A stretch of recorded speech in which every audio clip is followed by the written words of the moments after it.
नमस्कार साथीहरू, PSC preparation क्लासमा यहाँलाई स्वागत छ। साथीहरू, पीएससी प्रिपरेसन क्लासमा आज हामी धारा विद्युत र चुम्बकत्व पढ्नेछौँ। ओहमको नियम।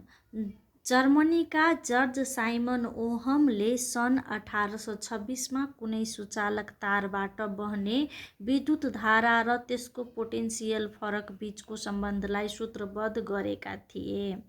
ओहमको नियम अनुसार तापक्रम र अन्य भौतिक अवस्था स्थिर भएको अवस्थामा कुनै पनि सुचालक तारबाट बहने विद्युत धारा जहिले पनि त्यस तारको दुई छेउ बीचको पोटेन्सियल फरकसँग समानुपातिक हुन्छ। अर्थात् विद्युत धारा I is directly proportion to potential फरक V। IR is equal to V, जहाँ R एक अचर संख्या हो। I is equal to V by I। R उक्त तारको अवरोध हुन्छ।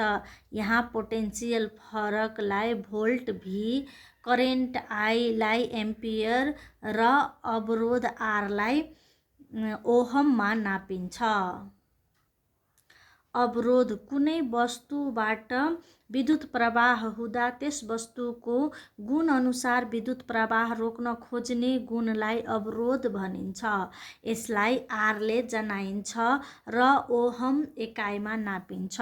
एक ओहम अवरोध एउटा सुचालक तारको दुई छेउ बीच 1 भोल्ट पोटेन्सियल फरक हुँदा 1 एम्पियर करेन्ट प्रवाह हुन्छ भने त्यसको अवरोधलाई 1 ओहम भनिन्छ। अवरोध R is equal to potential फरक बाई करेन्ट।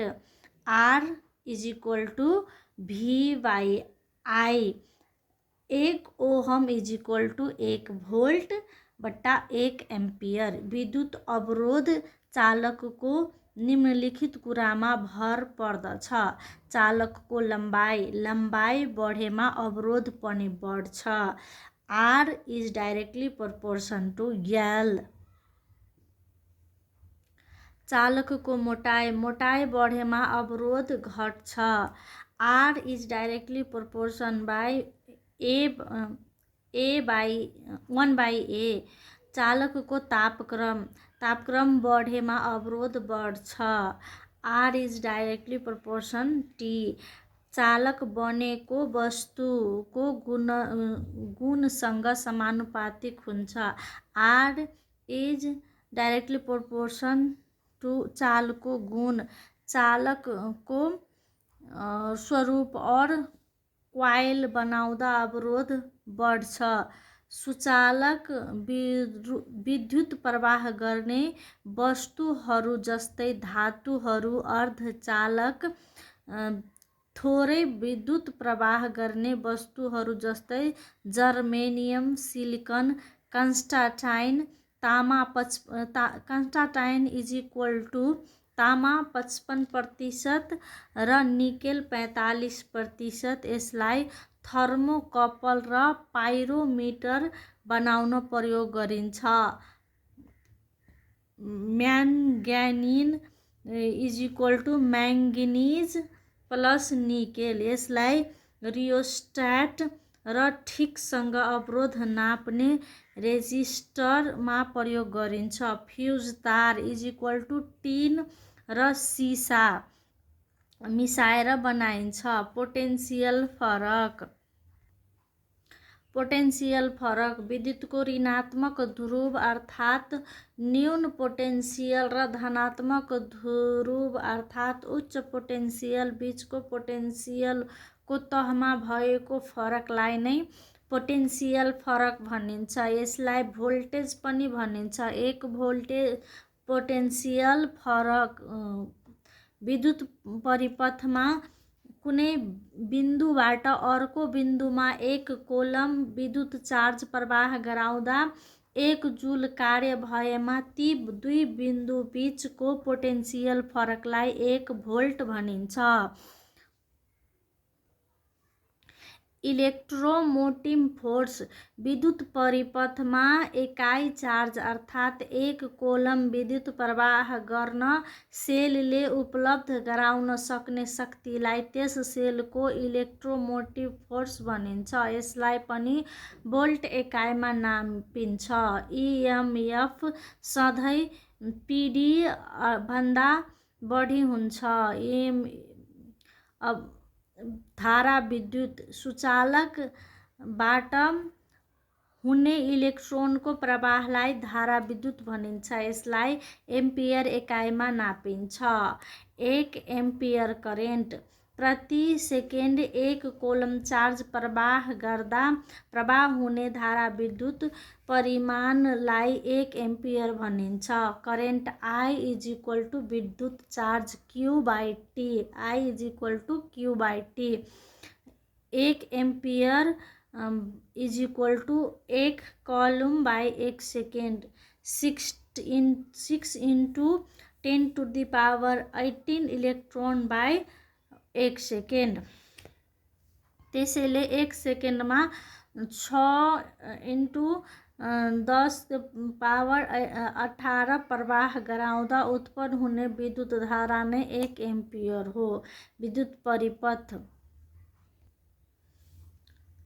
परिपथ विद्युतको स्रोत, लोड र स्विचलाई सुचालक तारले जोडेर विद्युत निरन्तर प्रवाह हुने गरी बनाइएको बाटोलाई विद्युत परिपथ भनिन्छ। बन्द परिपथ लोडले कार्य गरिरहेको अर्थात् निरन्तर विद्युत प्रवाह भइरहेको परिपथलाई बन्द परिपथ भनिन्छ।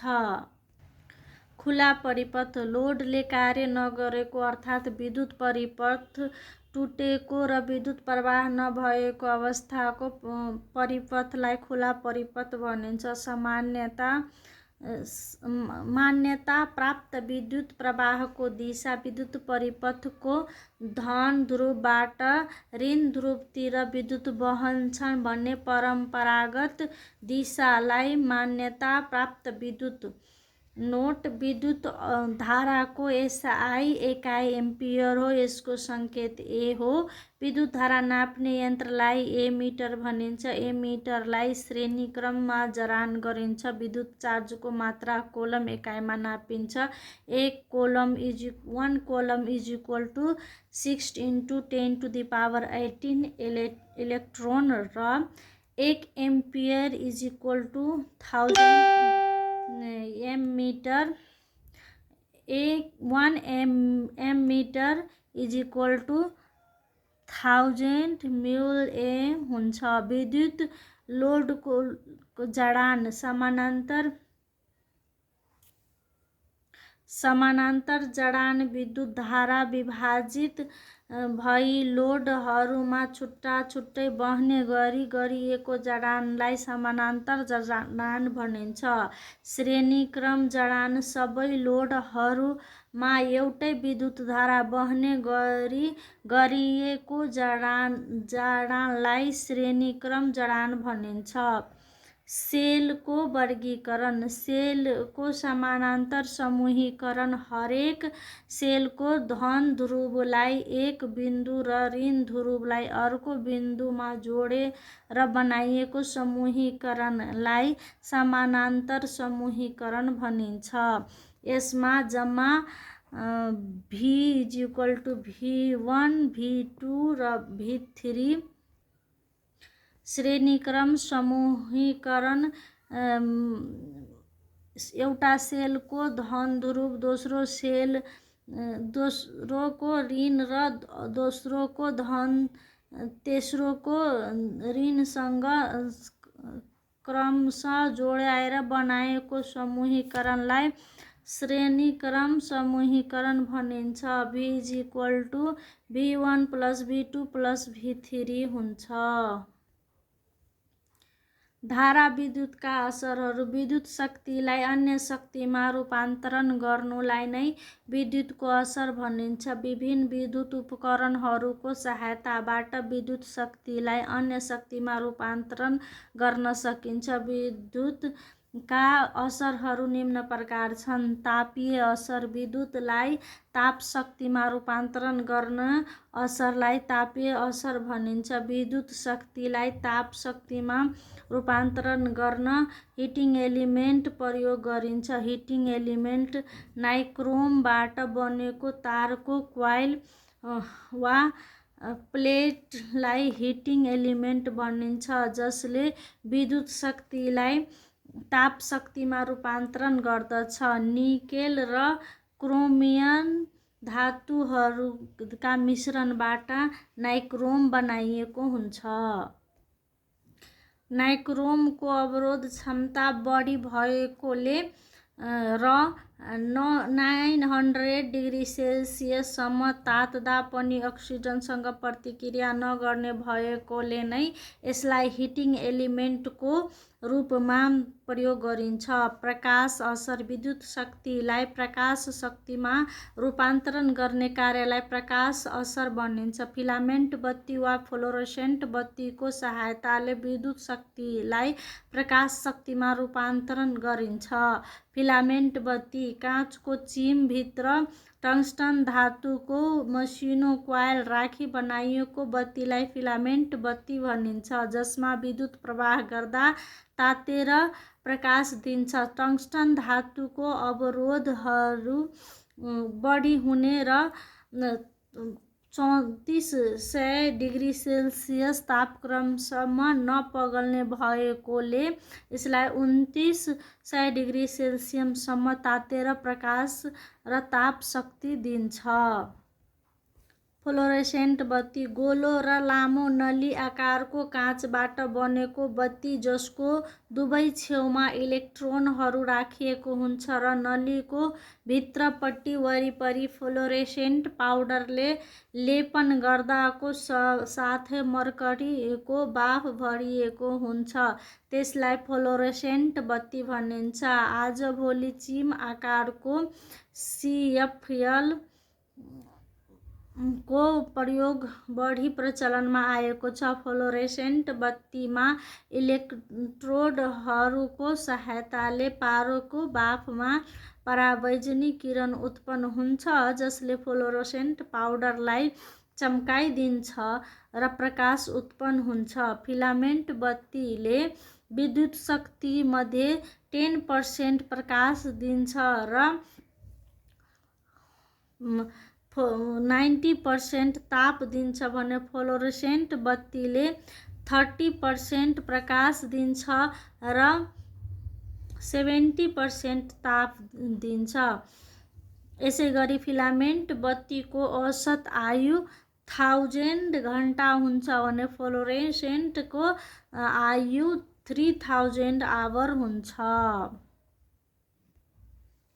विद्युतको रासायनिक असर, इलेक्ट्रोलाइट्सको घोलमा विद्युत प्रवाह गर्दा त्यसको विच्छेदन भई विभिन्न गुण भएको पदार्थमा छुटिने प्रक्रियालाई नै विद्युतको रासायनिक असर भनिन्छ। यस प्रक्रियाबाट धातुका यौगिकहरू वा अशुद्ध धातुबाट शुद्ध धातु छुट्याउन सकिन्छ। यसैगरी एउटा धातुमा अर्को धातुले लेपन गर्न पनि सकिन्छ, जसलाई विद्युत लेपन भनिन्छ। विद्युत लेपन विद्युत विच्छेदन क्रियाद्वारा कुनै एउटा धातुको बाहिरी सतहमा अर्को धातुको जलप लगाउने प्रक्रियालाई विद्युत लेपन भनिन्छ। ध्यान दिनुपर्ने कुराहरू: जुन वस्तुलाई जलप लगाउने हो त्यसलाई क्याथोड बनाउनु पर्छ। जुन धातुको जलप लगाउने हो त्यसलाई एनोड बनाउनु पर्छ।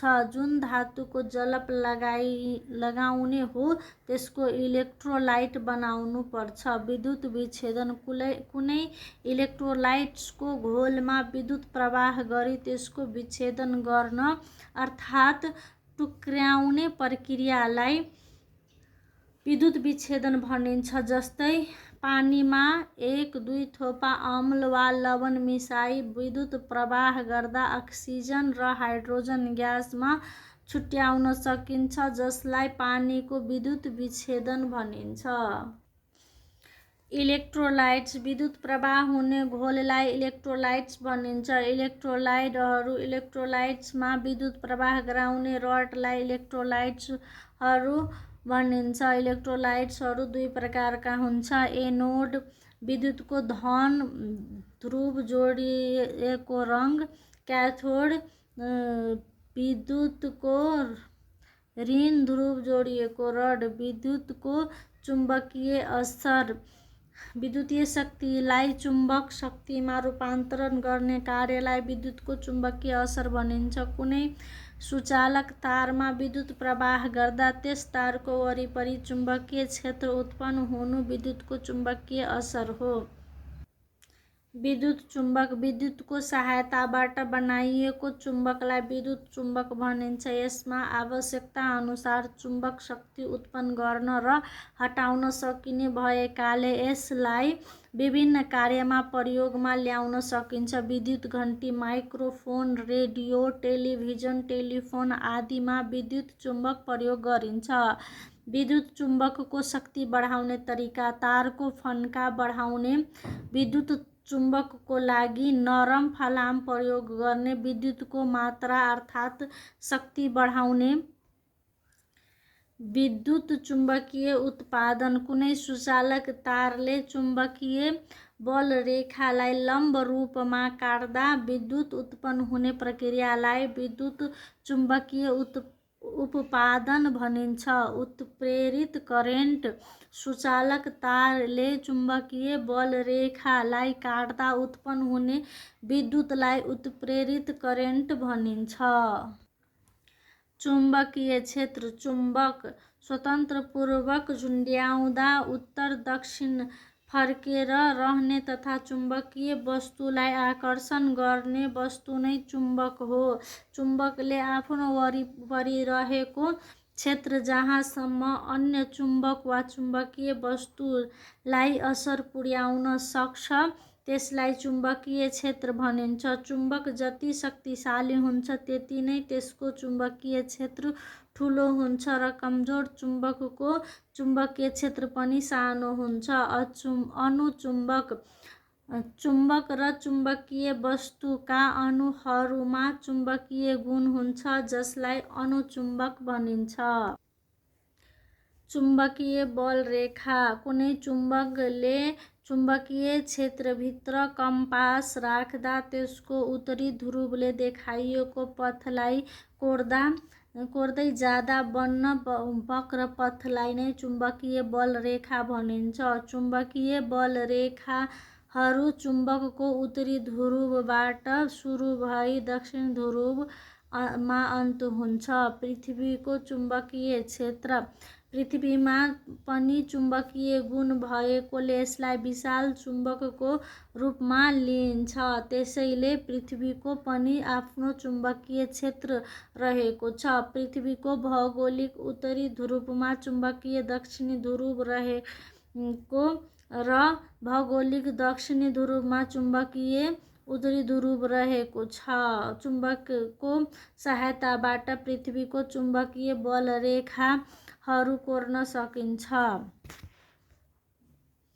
पृथ्वीको चुम्बकीय गुणका असरहरू। स्वतन्त्रपूर्वक झुन्ड्याइएको चुम्बक उत्तर दक्षिण फर्केर रहनु। स्वतन्त्रपूर्वक झुन्ड्याइएको चुम्बकलाई उत्तर दक्षिण ध्रुवमा लैजाँदा पृथ्वीको सतहतिर झुक्नु। फलामको घाउमा चुम्बकीय गुण हुनु। दिक्पात र अवपात कोणहरू बन्नु। छड चुम्बकको चुम्बकीय क्षेत्रमा तटस्थ बिन्दु बन्नु। तटस्थ बिन्दु। पृथ्वीको चुम्बकीय शक्ति र चुम्बकको चुम्बकीय शक्ति बराबर तर विपरीत भएको स्थान जहाँ कम्पासले निश्चित दिशा देखाउन सक्दैन त्यस स्थानलाई तटस्थ बिन्दु भनिन्छ। अवपातको कोण। पृथ्वीको उत्तर र दक्षिण ध्रुवमा जोडिने काल्पनिक ठाडो सतहमा पर्ने गरी स्वतन्त्र रूपमा झुन्ड्याइएको चुम्बक अर्थात् डिप निडलले पृथ्वीको क्षितिजसँग बनाइएको कोणलाई पात कोण भनिन्छ। यसको मान ध्रुवीय क्षेत्रमा 90 डिग्री र भूमध्य क्षेत्रमा 0 डिग्री हुन्छ। अन्य स्थानमा 0 डिग्रीदेखि 90 डिग्रीको बीचमा हुन्छ। दिक्पात कोण पृथ्वीको भौगोलिक उत्तर दक्षिण ध्रुव जोड्ने काल्पनिक रेखासँग चुम्बकीय उत्तर दक्षिण जोड्ने रेखाले बनाइएको कोणलाई दिक्पात कोण भनिन्छ। यो जहाजले दिशा पत्ता लगाउन प्रयोग गरिन्छ। विद्युत मोटर, जेनरेटर, ट्रान्सफर्मर र तिनको कार्यको सिद्धान्त। विद्युत मोटर विद्युत शक्तिलाई गति शक्तिमा रूपान्तरण गर्ने उपकरणलाई विद्युत मोटर भनिन्छ। यसले मोटर असरको सिद्धान्तको आधारमा कार्य गर्दछ। मोटर असर विद्युत प्रवाह भइरहेको तारलाई चुम्बकीय क्षेत्रमा राख्दा त्यस तारमा चाल उत्पन्न हुने प्रक्रियालाई मोटर असर भनिन्छ। जेनरेटर यान्त्रिक शक्तिलाई विद्युत शक्तिमा परिवर्तन गर्ने उपकरणलाई जेनरेटर भनिन्छ। जेनरेटर पनि मुख्य दुई प्रकारका हुन्छन्, एसी जेनरेटर, डीसी जेनरेटर। कम मात्रामा विद्युत उत्पादन गर्ने उपकरणलाई डाइनामो भनिन्छ। बढी मात्रामा विद्युत उत्पादन गर्ने उपकरणलाई जेनरेटर भनिन्छ। जेनरेटर र डाइनामो दुवैले माइकल फ्याराडेको विद्युत चुम्बकीय उत्पादनको सिद्धान्तमा आधारित भई कार्य गर्दछ। जेनरेटरबाट उत्पादित विद्युतको मात्रा बढाउने विधि। क्वाइलमा तारको फन्काको सङ्ख्या बढाएर, क्वाइल र चुम्बक बीचको दूरी घटाएर, चुम्बकीय क्षेत्रको शक्ति बढाएर, डाइनामो र जेनरेटरको घुम्ने गति बढाएर। फ्याराडेको विद्युत चुम्बकीय उत्पादनको नियम। कुनै पनि सुचालक तारले चुम्बकीय बल रेखा काट्दा सो तारमा पनि विद्युत शक्ति उत्पादन हुन्छ। यसैलाई फ्याराडेको विद्युत चुम्बकीय उत्पादनको नियम भनिन्छ।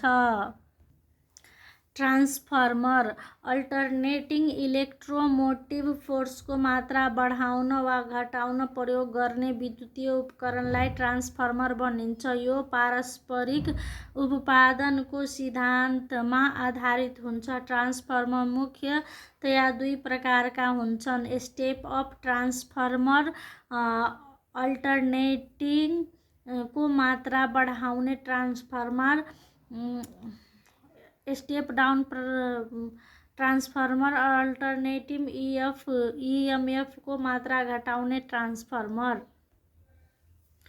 ट्रान्सफर्मरमा मुख्य दुई भागहरू हुन्छन्, कोर, सेकेन्ड तारका क्वाइलहरू। नरम फलाममा यु आकारका र सिधा पाताहरूलाई वार्नेस वा सेलाकले इन्सुलेसन गरी जोडेर एक ढिक्का बनाई पेचले कसेर कोर निर्माण गरिन्छ। उक्त कोरमा एकातिर इनपुट करेन्ट पठाउन इनामेल कोट गरिएका तारले धेरै फन्काहरू बेडे क्वाइल बनाइएको हुन्छ। ती तारका फन्कालाई प्राइमरी वाइन्डिङ र क्वाइललाई प्राइमरी क्वाइल भनिन्छ। प्राइमरी क्वाइल बेडिएको विपरीत भागमा आउटपुट करेन्ट